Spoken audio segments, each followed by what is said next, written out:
It is April 2026, and honestly, if you have even glanced at a financial news headline recently, Yeah. you've definitely seen one ticker symbol just absolutely dominating the conversation. Oh, completely dominating. Oh. NVIDIA. Right, NVIDIA. It is hovering right around $200 a share right now.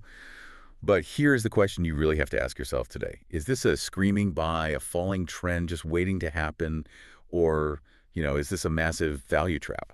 I mean, that is the multi-trillion-dollar question, isn't it? Because depending on which underlying metric you isolate, you could build a fiercely compelling case for, well, for any of those three scenarios, honestly. Yeah, exactly. We're seeing major sell signals flashing on certain timeframes, yet some of the most respected analysts on Wall Street are still out there calling it deeply undervalued. And that contradiction is our exact mission for this deep dive.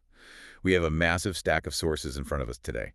We are unpacking the raw financial statements, the quarterly and annual income, the granular technical charts, the latest analyst ratings, and some incredibly revealing institutional order flow data.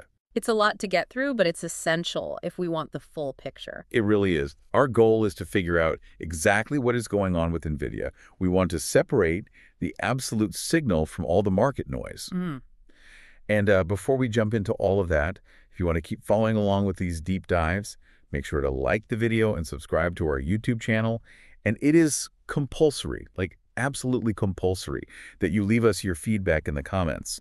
We want to hear your take on this. Definitely want to hear what you guys think, but to be perfectly clear right up front, we are looking at this from a strictly analytical perspective to help you understand the landscape. This is an exploration of the data. Right. This is not financial advice. Exactly. We are here to decode the mechanisms driving the market, not, manage your portfolio. Because when I look at NVIDIA's recent price action, I see an asset that has been on an absolute tear. I mean, it has gone up roughly 18% over just the last 10 sessions. It's been wild to watch. It has. To me, it doesn't look like a sprinter finishing a marathon. It looks more like a rocket trying to enter orbit. It takes a massive amount of fuel, or in this case, market liquidity, to break gravity and push toward that all-time high of $212.19.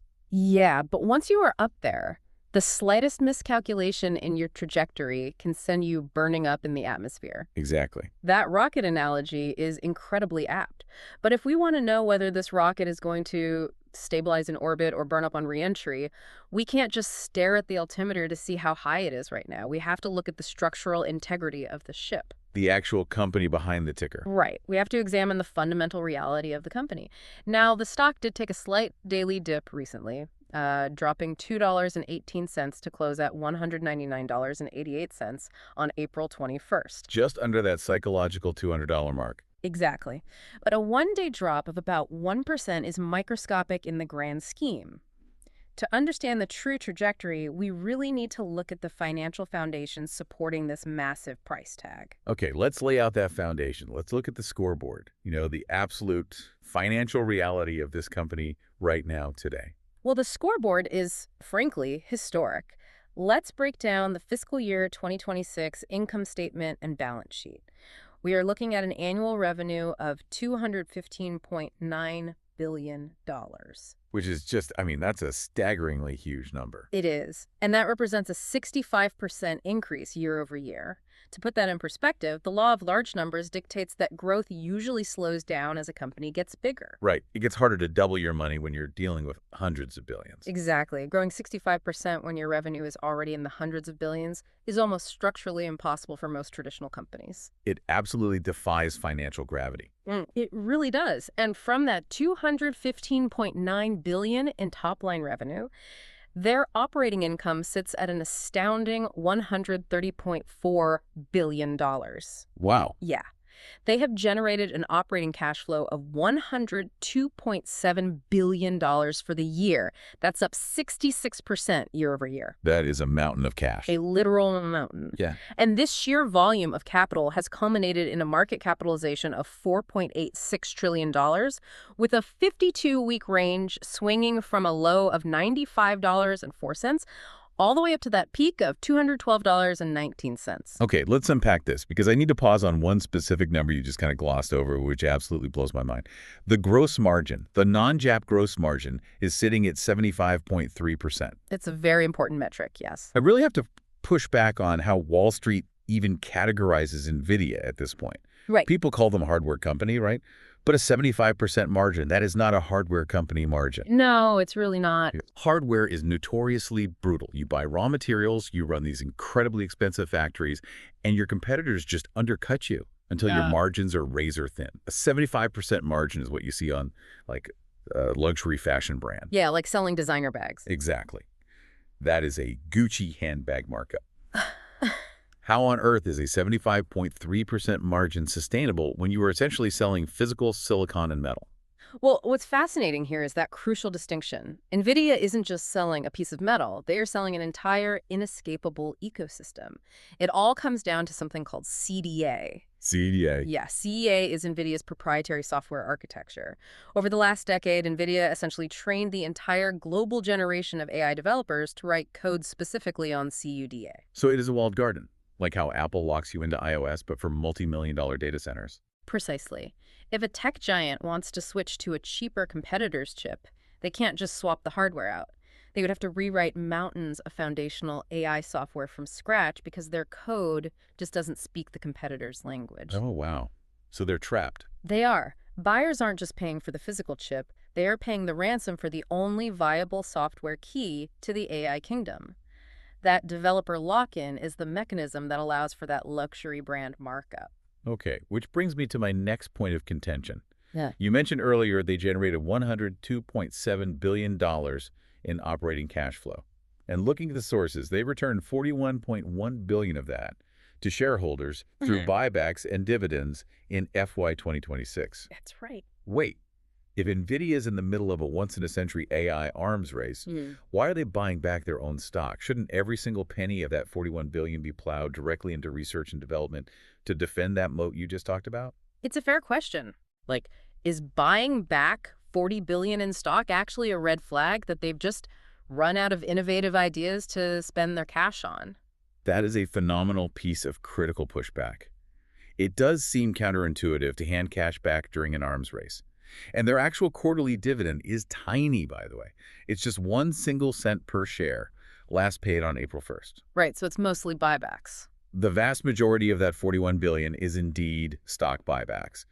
But it isn't a lack of ideas. It is a physical bottleneck. They literally cannot build foundries or hire specialized engineers fast enough to burn through $100 billion a year. Oh, I see. They literally can't spend it fast enough. Exactly. They have hit the physical limits of capital deployment.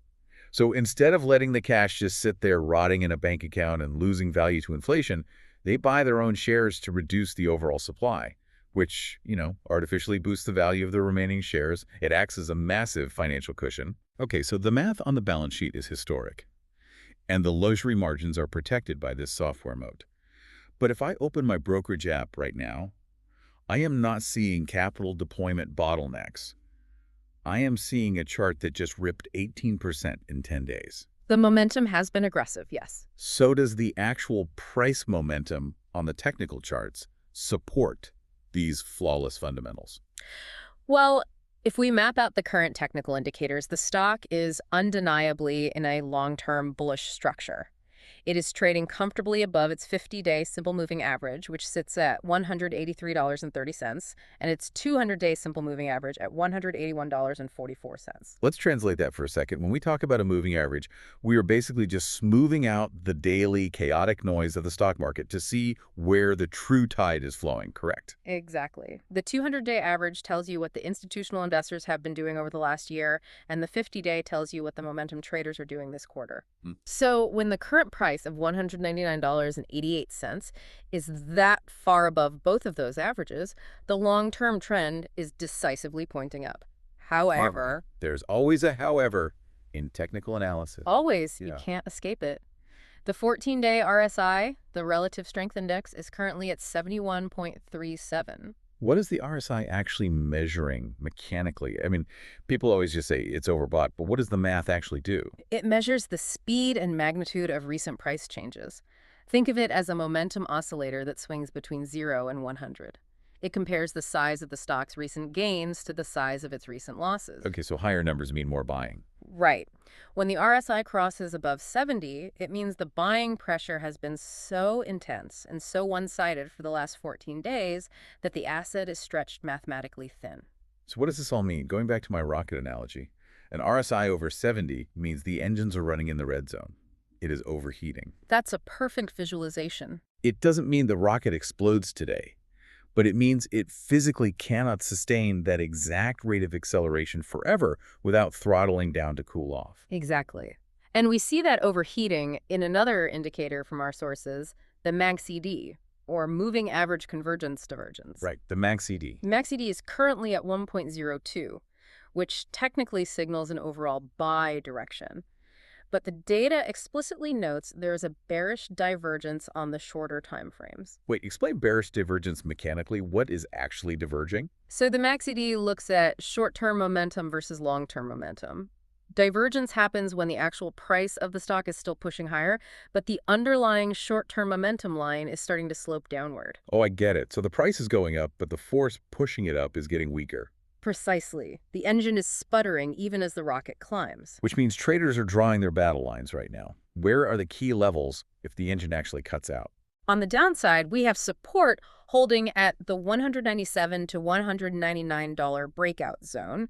If it breaks below that, there's trendline support at $193.50, and then the major critical floor is down at $183. And what if it goes up? If the bulls maintain control, resistance looms immediately at $201.91, which is a key Fibonacci level. I have to stop you there. Fibonacci levels. Why on earth do modern algorithmic traders care about a sequence of numbers discovered by a 13th century Italian mathematician? I mean, it sounds like astrology for finance bros. I know, it sounds ridiculous, but it's because the market is ultimately driven by human psychology. Fibonacci ratios appear constantly in nature, and they remarkably translate into human behavioral patterns. Like where people feel safe by. Exactly. Specifically, where crowds naturally feel a stock has retraced enough to be a good deal again. Because millions of traders, and more importantly, trading algorithms, believe in these specific percentage pullbacks, they place their buy and sell orders at these exact lines. So it becomes a massive, mathematically sound, self-fulfilling prophecy. You hit the nail on the head. So resistance is at that 201.91 Fibonacci level, then 208, and finally the ultimate test is that $212 all-time high. So the daily charts are showing clear mathematical exhaustion. There is short-term weakness beneath the surface. The force pushing the price up is weakening, which means somebody is actively hitting the brakes. Who is selling right now when the news is this overwhelmingly good? This is where we transition from sterile math to the fascinating, messy reality of human behavior. The contradiction in the order flow right now is staggering. What do you mean? Who is buying and who is selling? On one side, you have the analyst consensus. Out of 100 top analysts, you have 97 maintaining strong buy ratings and 3 with a hold. Not a single sell rating among them. Wow. And what does the retail trader do when they see 97 Wall Street analysts screaming buy while a stock approaches a massive psychological barrier like $200? They experience pure, unadulterated FOMO, the fear of missing out. Retail traders are flooding in, desperately trying to jump on the rocket so they don't miss the ride to a new all-time high. But I'm guessing the big players are doing something else. Completely different. The institutional activity, the order flow from hedge funds, paints a starkly different reality. Hedge funds have been selling equities at the absolute fastest pace we have seen in 13 years during this March and April period. Wait, really? The fastest in 13 years? Yes. And they are explicitly selling NVIDIA in that mix, citing geopolitical risk. This is the crux of the episode right here, this divergence. Explain the mechanics of how smart money uses retail money to exit. Like, how does the trap actually work? If we connect this to the bigger picture, it comes down to liquidity.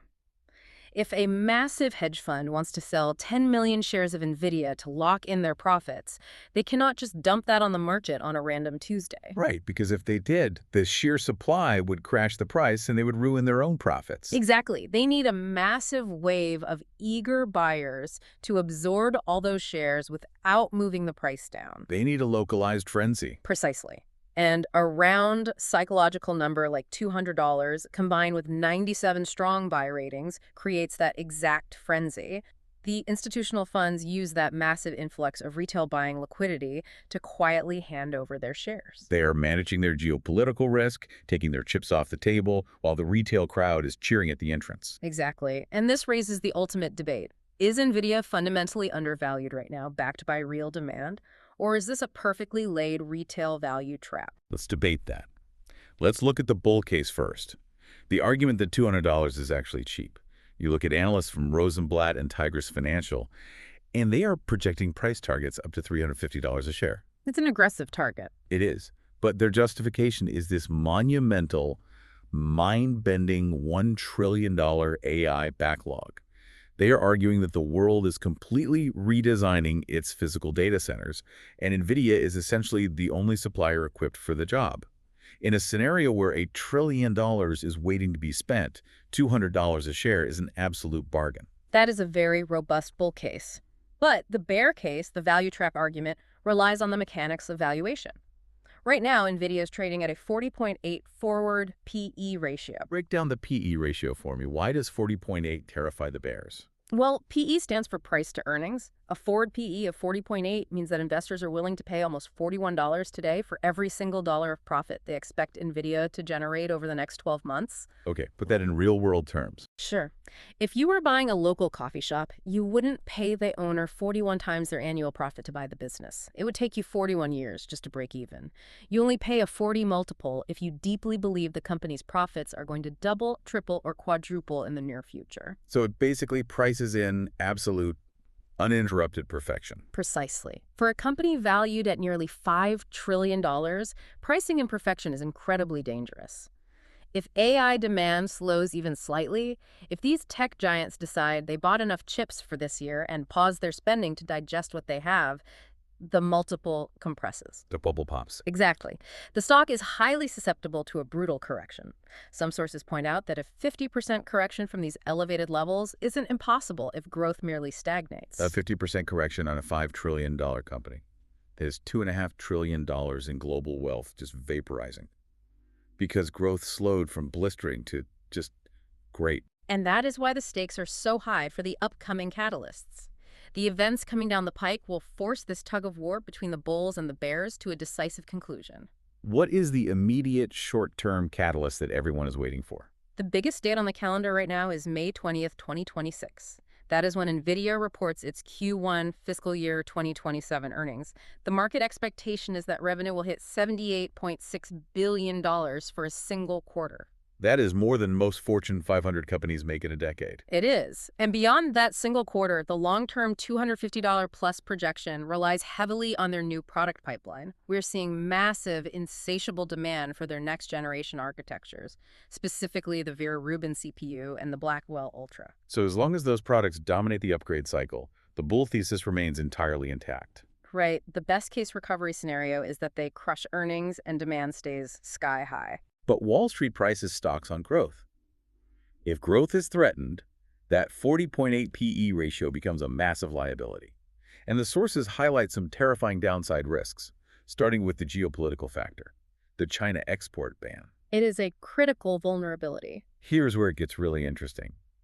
The data points to a potential $17 billion annual revenue loss due to tightening U.S. restrictions on selling the H200 and Blackwell chips to China.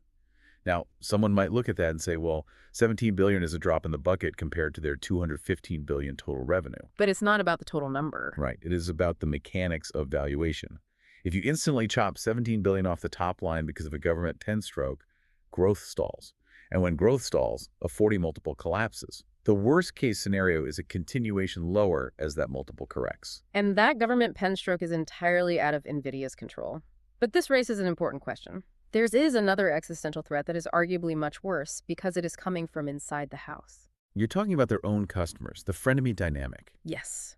NVIDIA's biggest customers, the hyperscalers like Google and Meta, are spending tens of billions of dollars on NVIDIA chips. But they despise paying that 75.3% luxury margin. Who wouldn't? Right. And unlike an average consumer, Google and Meta have the limitless capital required to engineer their own way out of the walled garden. Google has announced incredibly powerful new iterations of their TPUs, their tensor processing units. And Meta. Meta is actively developing standalone custom CPUs strictly for their own internal AI workloads. NVIDIA's hardware dominance is actively under siege by the very companies currently keeping their revenue afloat. They are buying NVIDIA's chips by the truckload today, while furiously trying to engineer a future where they never have to buy a chip from them again. Which is why the timeline is everything. In the short term, Google and Meta have no choice. They must buy NVIDIA to stay alive in the current AI race.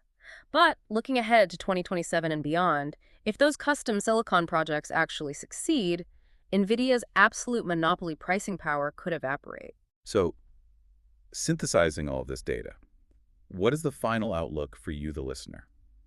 If you're looking at the short term, the sources point toward choppy, volatile consolidation. Expect the stock price to bounce violently between that 197 support and 202 resistance as the entire market holds its breath ahead of those May 20th earnings. And in the long-term perspective, while the $250 plus target genuinely remains in play due to the sheer dominance of the Blackwell Ultra and Vera Rubin rollouts, the road to get there is fraught with incredibly high volatility. The combination of an overbought RSI, massive hedge fund selling, and looming geopolitical risks means this will not be a smooth ascent. And as a quick reminder, everything we've unpacked today is a synthesis of multiple financial sources, charts, and analyst perspectives.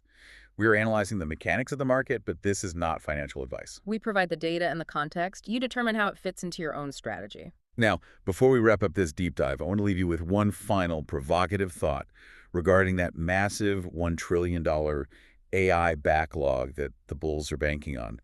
Wall Street is assuming that $1 trillion will seamlessly convert into NVIDIA revenue over the next few years as data centers get built. That is the core assumption propping up the current valuation, yes. But here is the physical bottleneck no one is pricing into their perfectly smooth financial models.